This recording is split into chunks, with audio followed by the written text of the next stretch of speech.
Hello बच्चों, आप सभी का विज्ञान और हम में स्वागत है। आज हम इस कक्षा में गोल्जी apparatus के बारे में पढ़ेंगे। हमारी काफ़ी सारे क्लासेस सेल चैप्टर में हो रही है। आज अभी जो क्लासेस चल रही है वो सेल के बारे में क्लासेस चल रही है और काफ़ी डिटेल से मैं इसको कोशिश कर रही हूँ पढ़ाने की, आपको समझाने की। तो इसके कई सारे वीडियो पहले भी आ चुके हैं।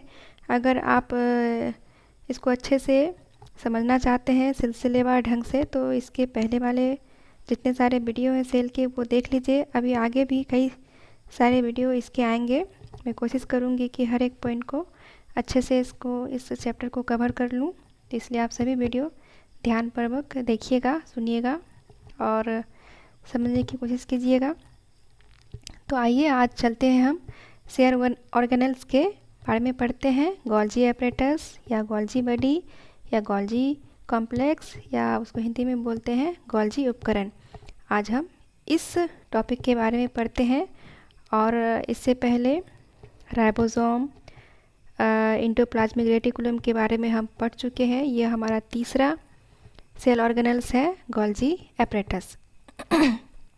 तो चलिए इसके बारे में हम अब थोड़े से अध्ययन करते हैं।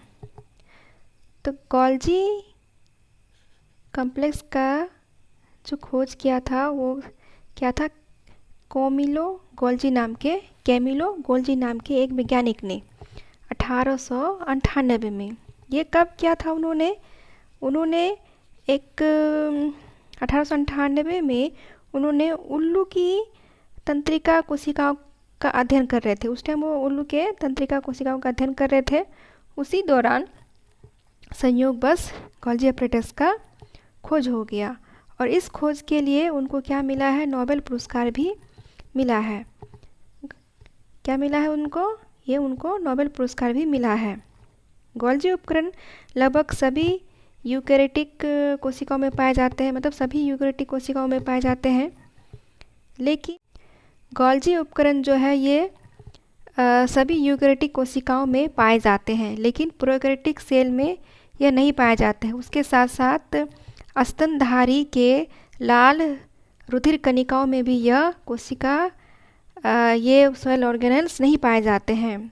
कुछ जीवाणु नील हरित शैवाल में भी यह नहीं पाए जाते हैं। मतलब सभी ऐसे गोल्जी उपकरण तो सभी सेल में पाए जाते हैं, सभी यूकेरियोटिक सेल में, लेकिन प्रोकैरियोटिक सेल में, स्तनधारी के रेड ब्लड सेल में, बैक्टीरिया और ब्लू ग्रीन एल्गी के सेल में यह नहीं पाए जाते हैं। कुछ फंजाई होते हैं, कुछ ब्रायोफाइटा होते हैं, कुछ टेरिडोफाइटा होते हैं, उसमें भी यह लगभग अनुपस्थित ही रहते हैं। ये जो गोल्जी उपकरण होता है ये कैसा होता है, यहाँ इसका आप स्ट्रक्चर देख सकते हैं। ये कैसा होता है, एक झिल्ली के तरह ही इसकी भी संरचना होती है, जिसकी उत्पत्ति किससे होती है, अंतःपर्दवीय जालिका से ही इसकी भी उत्पत्ति हुई है। संयुक्त सूक्ष्मदर्शी से देखने पर यह कैसा लगेगा, एकदम जैसे छड़ सब मुड़ा हुआ है ना, जैसे देख रहे हैं यहाँ पे छड़ सब मुड़ा हुआ है, बिल्कुल उसी तरह से दिखाई पड़ता है। लेकिन अगर हम इसको फिर इलेक्ट्रॉन माइक्रोस्कोप से देखेंगे तो फिर इस तरह से इसका आकार, भिन्न भिन्न आकार इसमें देखने को मिलता है। जैसे कि ये कुछ गोल गोल संरचनाएं हैं, वो क्या, इसको बोला जाता है वेसिकल्स, मतलब छोटी छोटी पुटिकाएँ टाइप की होती है। और ये देख रहे हैं इसको जो कुछ कुंडिका जैसी होती है, इसको सिस्टर्नी कहा जाता है। और ये इसमें कुछ रिक्तिकाएँ भी होती हैं जिसको वैक्यूल्स कहा जाता है। तो इसमें हम देखते हैं कि इसका स्ट्रक्चर जो 3 भागों में बटा हुआ रहता है। एक हो गया वेसिकल्स, एक सिस्टर्नी और एक वैक्यूल्स में। और गोल्जी उपकरण का जो झिल्ली होती है, गोल्जी उपकरण की जो झिल्लियाँ होती है, उसका संपर्क या वो सीधे तौर से एंडोप्लाज्मिक रेटिकुलम के झिल्ली से जुड़ी हुई होती है। कुछ पौधों में जो होते हैं, कुछ पौधों में गोल्जी उपकरण जो है ये कोशिका द्रव्य में फ्री स्वतंत्र रूप से, मतलब कुछ पौधों के सेल में जो होते हैं या पौधों के जो कोशिकाओं में होते हैं, गोल्जी उपकरण क्या होता है, पूरी तरह से साइटोप्लाज्म में स्वतंत्र रूप से बिखरी रहती है, जिन्हें क्या कहते हैं, डिक्टियोसोम। जिन्हें क्या कहते हैं, डिक्टियोसोम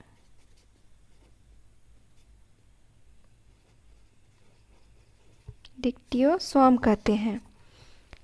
और ये क्या किसकी बनी होती है, प्रोटीन की बनी होती है, लिपिड की बनी होती है, और इसमें कुछ एंजाइम्स भी पाए जाते हैं। प्रोटीन लगभग 60% और लिपिड लगभग 40% तक इसमें पाया जाता है। अब इसका जो है, इसका मुख्य कार्य क्या है? इसका मुख्य कार्य है सेल सेक्रेशन। मतलब गोल्जी उपकरण का मुख्य कार्य है कोशिका श्रवण करना। अंतःपर्दव्य जालिका में बने पदार्थ, जब अंतःपर्दव्य जालिका में जो पदार्थ बनते हैं, गोल्जी उपकरण क्या करता है, उसको पैक करता है और फिर पैक करके अच्छे से कोशिका के बाहर या अंदर के विभिन्न क्षेत्रों में उस पदार्थ को वो भेज देता है। हम लोगों ने पिछले क्लास में पढ़ा कि एंडोप्लाज्मिक रेटिकुलम क्या करता है, एंडोप्लाज्मिक रेटिकुलम का कार्य है परिवहन तंत्र का कार्य करना। तो यहाँ जो बनता है पदार्थ वो क्या करता है, इसके द्वारा सेल सेक्रेशन यहाँ होता है और फिर एंडोप्लाज्मिक रेटिकुलम के उसके विभिन्न भागों में फिर वो भेजा जाता है। कोशिका भित्ति, इनकी cell wall, plasma membrane, lysosome के निर्माण में यह क्या करता है, भाग लेता है। उसके निर्माण में उसके बनने में मदद करता है। कुछ शुक्राणुओं के सिरे पर जो एक्रोसोम होता है तथा अंडे की जर्दी जिसको बोलते हैं यॉक, उसके निर्माण में यह क्या होता है, मदद करता है। यॉक में और एक्रोसोम में के निर्माण में यह मदद करता है।